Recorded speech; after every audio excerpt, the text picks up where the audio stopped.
Hey guys, today I'm going to be sharing with you my to-be-read pile for October and November.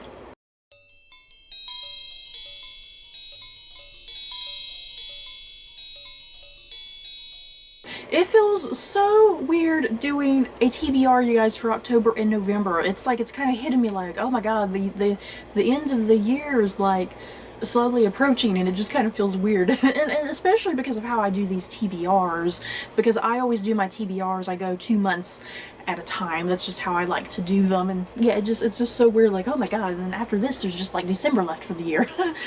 So yeah, before I head into everything I plan on reading for the next 2 months, let's talk about my previous TBR. My previous TBR for August and September went very well. For the most part, I think I had a pretty good reading time. I think just about everything I really enjoyed. The big thing I got up to for that TBR, I got around to the Lord John Grey series and the short story collection, all by Diane Gabaldon. That's all set within her Outlander universe. Definitely that whole set of books were the highlight for me for that TBR.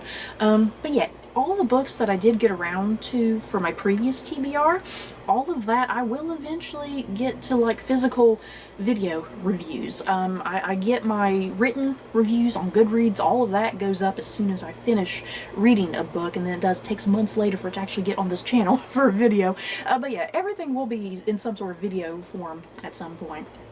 So yeah, let's get around to my TBR for October, November, you guys, and there's a lot in this one that I am really excited about. I'm trying to contain myself. So, first up, I'm going to be reading The Second Mrs. Astor, a novel of the Titanic by Shauna Abe, if that's how her name is pronounced.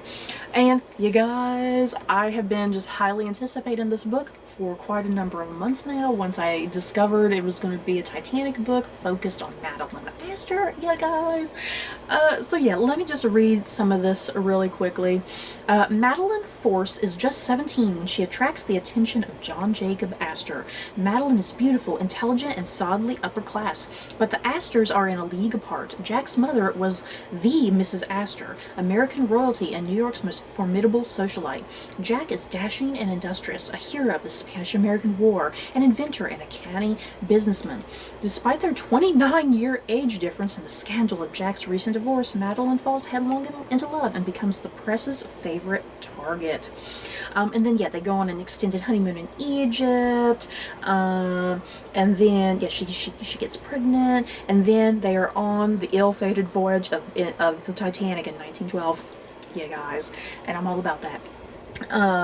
I love anything dealing with the Titanic, and I think for the longest time, you guys, for a number of years now, I have just been really wishing and hoping somebody would do a novel and focus on Madeline Astor, because I think she would just be really interesting to cover, you know. So yes, my wishes and my dreams have come true. This is the Madeline Astor novel that I have always dreamed of. I'm a weirdo, you guys.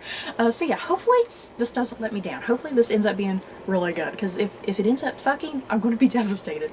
I also plan on reading The Witch's Heart by Genevieve Gornicek. I could be pronouncing that totally wrong. This is a mythology book, you guys. So yeah, let me tell you about it. Agrabota? I think it's pronounced Agrabota. That could be wrong. Her story begins where most witches' tales end, with a burning, a punishment from Odin for refusing to provide him with knowledge of the future. The fire leaves Agrabota injured and powerless, and she flees to the farthest reaches of a remote forest. There she is found by a man who reveals himself to be Loki, and her initial distrust of him transforms into a deep and abiding love. Their union produces 3 unusual children, each with a secret destiny, who Agrabota is keen to raise at the edge of the world, safely hidden from Odin's all-seeing eye. But as Agrabota slowly recovers her prophetic powers, she learns that her blissful life and possibly all of existence is in danger. Yes, please. A story about one of Loki's women. Loki had a lot of women. he was all over the place in Norse mythology, but yeah, this is one of his many women. So yeah, I am definitely excited to see this book from this particular woman's point of view. Sounds lovely. Next up, another mythology book, and this is Ariadne by Jennifer Saint. This one is about Ariadne, Princess of Crete. She grows up greeting the dawn from her beautiful dancing floor and listening to her nursemaids' stories of gods and heroes. But beneath her golden palace echo the ever-present hoofbeats of her brother, the Minotaur, a monster who demands blood sacrifice. When Theseus, the Prince of Athens, arrives to vanquish the beast, Ariadne sees in his green eyes not a threat, but an escape. Defying the gods, betraying her family and country, and risking everything for love, Ariadne helps Theseus kill the Minotaur. But will Ariadne's decision ensure her happy ending? And what of Phaedra, the beloved younger sister she leaves behind?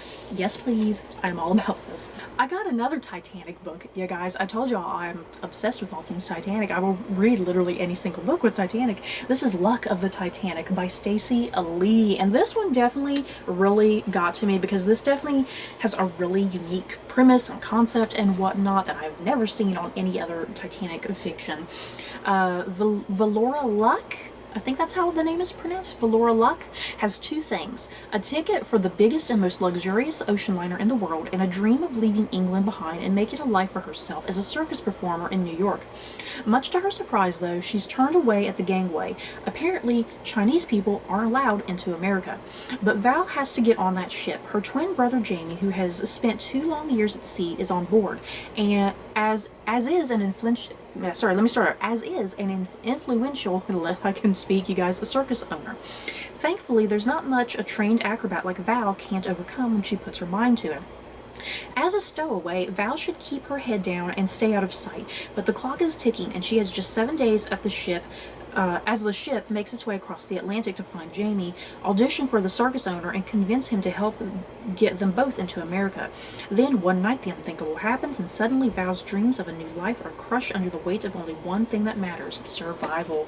And what I like about this book, because some stuff recently came out not too long ago, that there was like a group of Chinese immigrants that were on board the Titanic, and that's like something I have never heard about, and like it's like a story that has kind of just been pushed to the side, and I was like, well, that's a really fascinating story. So yeah, Stacie Lee is kind of bringing that sort of to life, but kind of using this fictional character to kind of tell that story, I think. Because I want to say historically the group of Chinese, because it was all like Chinese men, if I'm remembering the story correctly. It's all like a bunch of Chinese men. I want to say all of them died. So hopefully this fictional character, hopefully she has a better fate than the poor gentleman. So yeah. This is about a Chinese girl on the Titanic, you guys. I have definitely never read a single Titanic book focused on, someone like that. And I'm very excited about that. I think it's going to be really unique and refreshing. That's kind of the thing. Refreshing. I need refreshing material when it comes to the Titanic. So as I've been doing throughout this entire year, you guys, I've been trying to squeeze out a bunch of Disney-related books. So continuing that trend, first up I have The Odd Sisters by Serena Valentino. And this is like what book? Good God, I can't think. Is this book 6? I think it is. I think this is book 6 in the Disney Villains. This is book 6 in the Disney Villains series. This book, it's kind of hard to talk about what this book is about because it is book 6, and if you've not read any of the other books, it's kind of difficult. This book is focused on a trio of women who are all sister witches.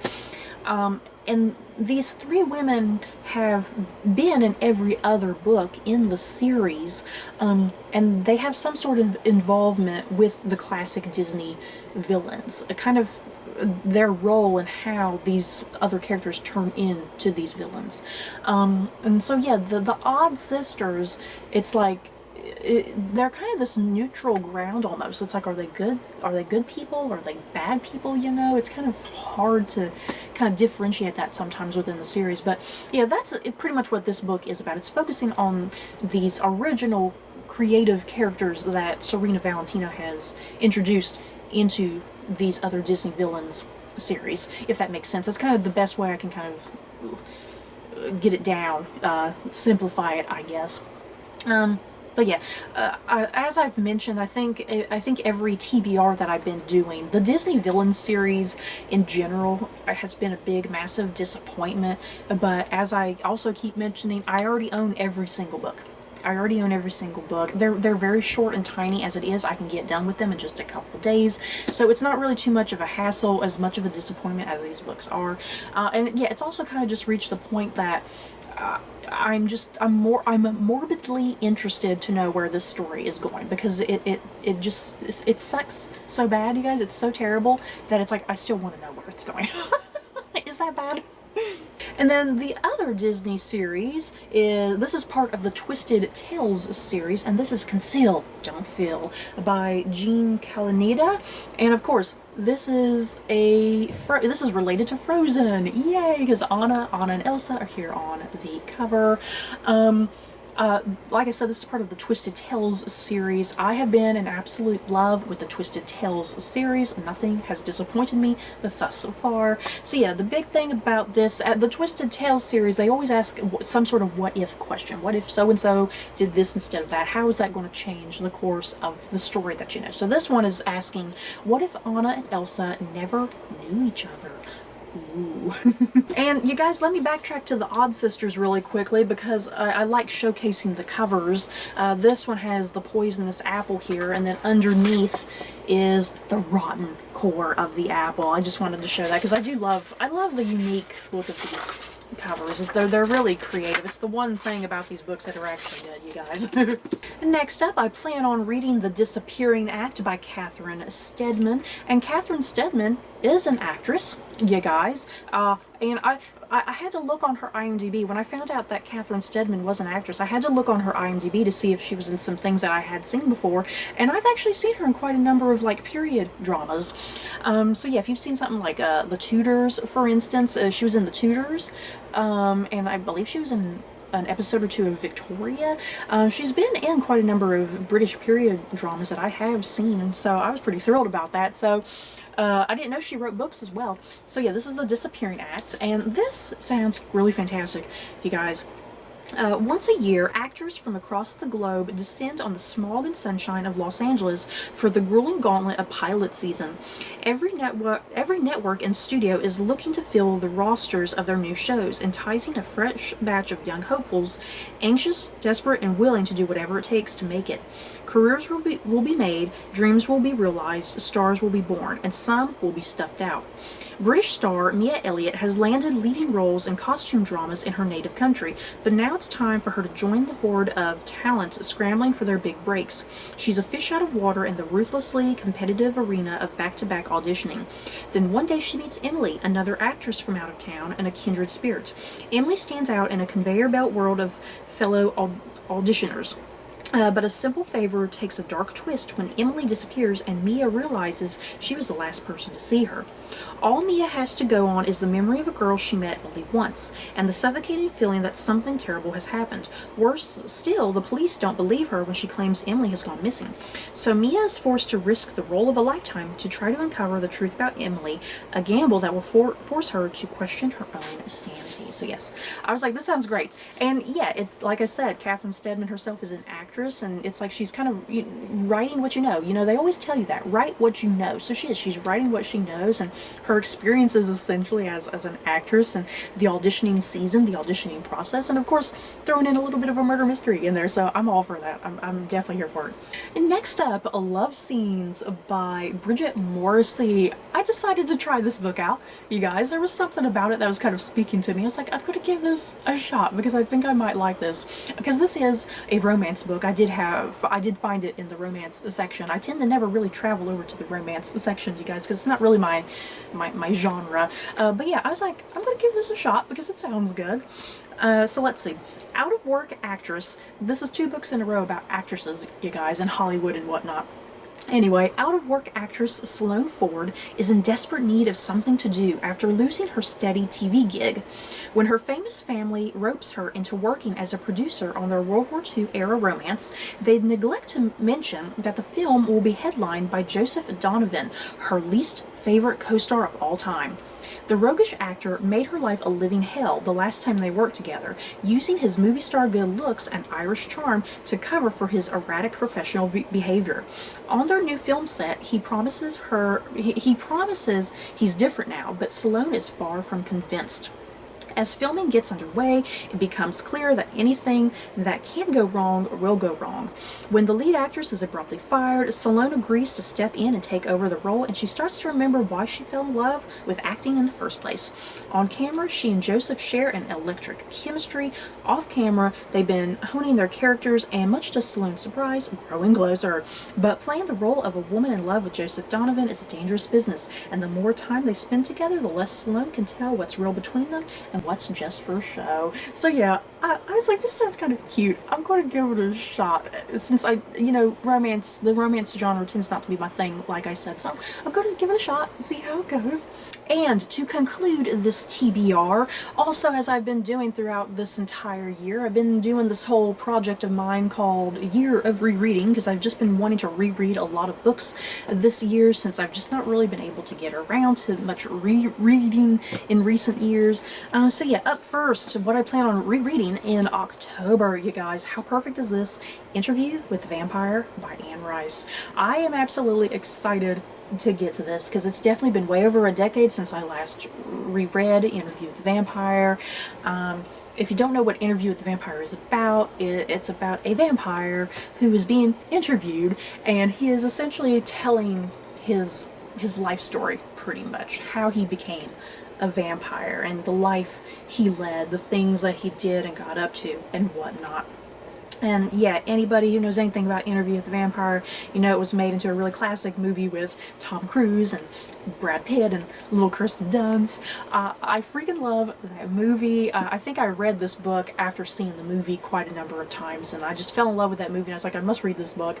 And it's the only Anne Rice book I've ever read. I just don't know if I would be that interested in any of her other books, to be quite honest, because I've kind of found out over the years that a lot of Anne Rice, a lot of her stuff is very hit or miss, and I just don't know if a lot of her stuff would really be for me, to be quite honest, other than Interview with the Vampire. I just don't know how I would cope with reading all of her other stuff.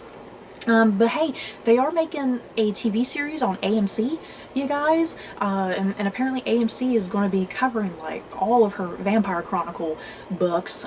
So yeah, maybe I'll see how the TV show goes, and if I like what I'm seeing on the TV show, that might kind of entice me to pick up the books. I guess I'll wait and see. But yeah, I am definitely excited to read this book again in October, because I think before I used to read this book all the time in October, for Halloween and whatnot, and yeah, it's been a while since I last read it, so I'm very excited to get to this. And then my reread that I plan on doing in November is going to be The 13th Tale by Diane Setterfield, and this book, it follows a woman who is interviewing a very reclusive writer.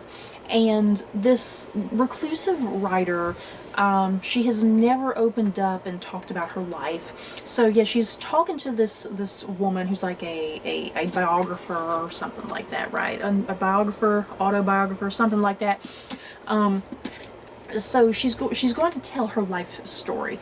And what I love about this book, it definitely kind of plays into like the Gothic literature tropes, if you will, because some of the book is done in like the present day with this reclusive author and the woman who's writing up her life story and whatnot, because now the reclusive writer is like a very elderly woman and she's kind of at death's door essentially. So there's like that stuff in like a contemporary setting, and then it does go back into like I want to say like the 50s, something like that. I think it goes back into maybe the 40s or 50s, something like that, if I'm remembering correctly. Yeah, following her as a child and as a teenager and whatnot in this really kind of Gothic, isolated family, home, estate, whatever. And yeah, just just really following this really strange, eccentric family, if you will, and a lot of just weirdness and craziness that kind of happens, and it definitely plays into the Gothic literature tropes and whatnot. I adore this book, you guys. It is just a masterpiece from start to finish. I have not read this in perhaps way over a decade. Like everything I have been rereading this year, it's probably been way over a decade, because I have seriously not been rereading anything. So I'm definitely really excited to re-experience this book, because I have loved it every time I have reread it. So yeah. I'm ready for November. I gotta get through October first though. So you guys, that is everything I plan on reading in October and November. In the comments below, any of these books that you guys have read in the past or plan on reading sometime in the future, just let me know your thoughts. Yeah, and what do you plan on reading for the next month or two? I know a lot of people don't plan ahead like I do. Seriously, I'm a little OCD with planning out my books, you guys. It might just be me, but I'm a little OCD about it. I like to kind of think about what I'm reading for the next couple months, so I'm prepared. So yeah, what are you guys planning on reading in the next month or two? That's it for this video. Don't forget to like, comment, and subscribe. And if you like this video, you may like these other videos. Bye, guys.